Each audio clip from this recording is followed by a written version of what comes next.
Greetings from Scouse Farm, and this is a little surprise one because I was only going to film these walls, but I knew nothing about the history of Knowsley Heights, which are the flats that you can see there. And when I was researching it, I found out that there was a catastrophic fire on one of the blocks of flats, which is very linked to the unfortunate Grenfell disaster, which occurred many years later. But I'll go on to that in a bit, because I wanted to just show you the wall. Because as you know, from if you've been around watching some of my previous videos, I have no love of what would be classed as modern architecture, and this is a case in point.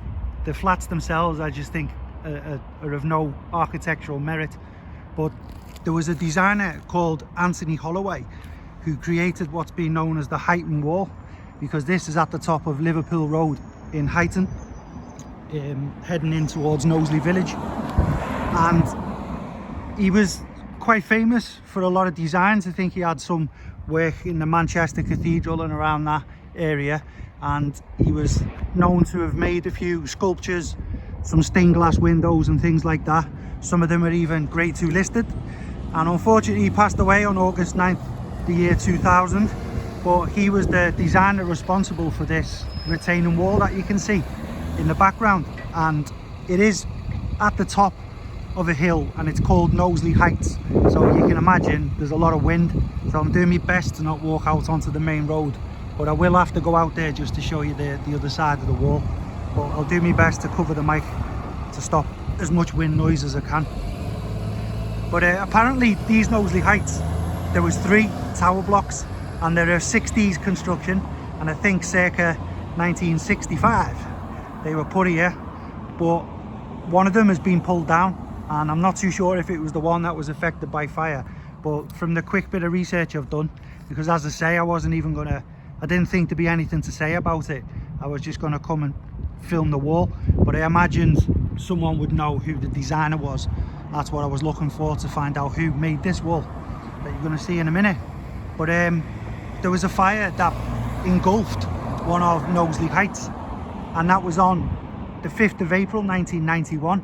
And the reason it links into the Grenfell tragedy is that, surprise surprise, there was a memo leaked from one government department, and it instructed officials to play down, I quote, play down the fire that happened at Knowsley Heights.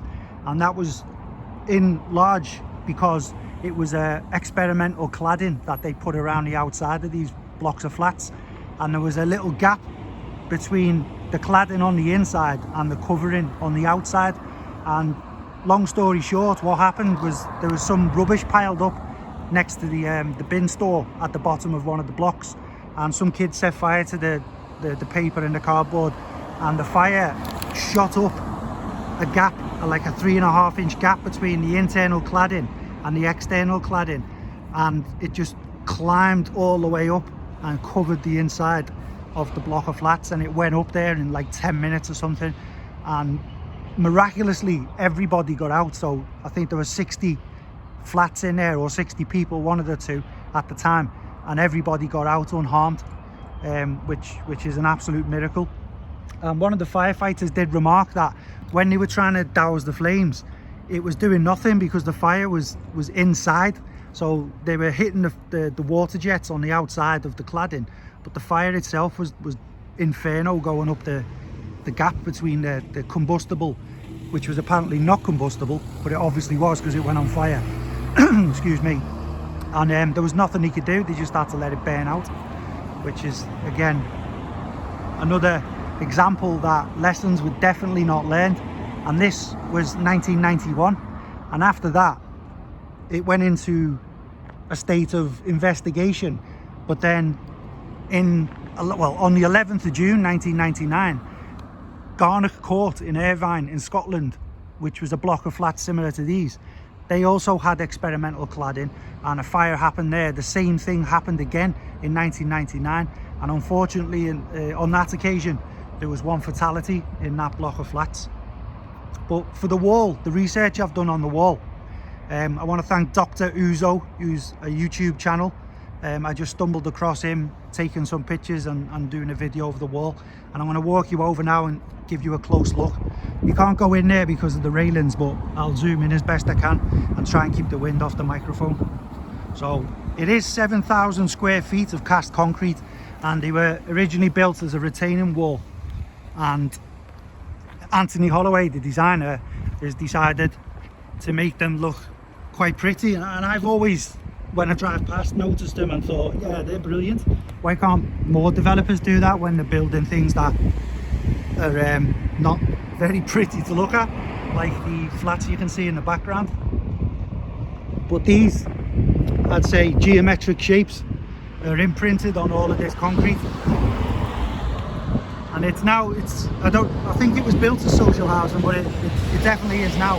It's run by Live Housing Group, which is a large housing association in the Knowsley area of Merseyside, and I've been in them flats, and the view from the flats is wonderful, because as I said before, where we are here, this is the top of Liverpool Road, which is basically the top of a hill running out of Liverpool all the way towards Knowsley.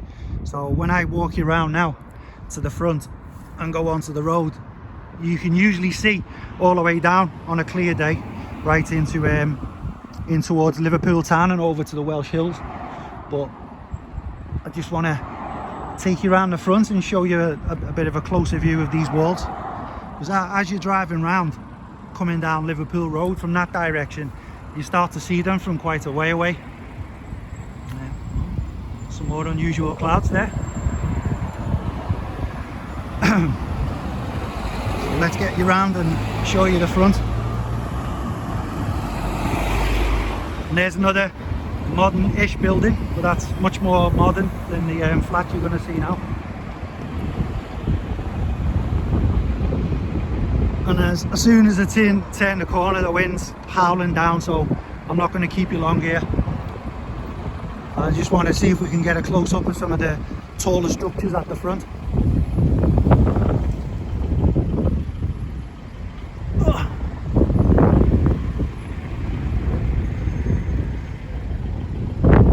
But that is quite a striking design to look at when you're going past in your car or on your bike or whatever. And as always, filming in public, especially in the city of Liverpool, it's full of absolute idiots who shout things out of car windows all the time. So, but luckily that one wasn't a swear word.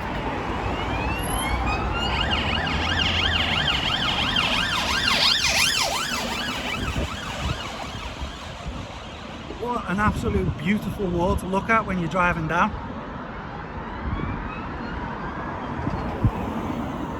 And the ivy now, I think they're supposed to cut that back. It's not supposed to grow as much over the way it is now, but certain parts of it, I know the concrete looks like it's cracking. You can see the rebar on the inside, the metal retaining bars on the inside of the concrete, and you can see a lot of parts of it are just looking a bit worse for wear. But as a design and a structure, I think it's quite striking to look at. I'm quite happy with that.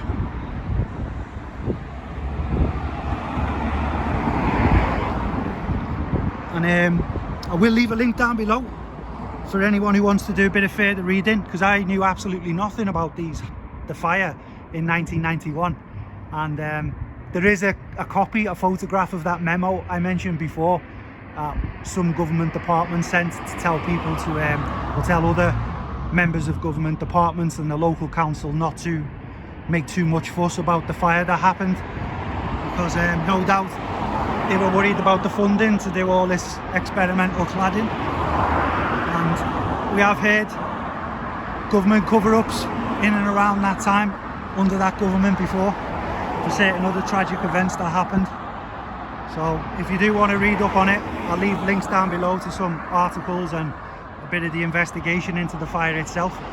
And I will leave a link on a more positive note to the some of the works of Anthony Holloway, who designed this magnificent Huyton retaining wall with all of these glorious geometric shapes. So have a read of that, because he has done some quite important work elsewhere in the UK. And now the wind's died down slightly, I'll just say goodbye. So thank you all very much for watching. Have yourselves a great day, and Scouse Farm, we'll see you all again soon.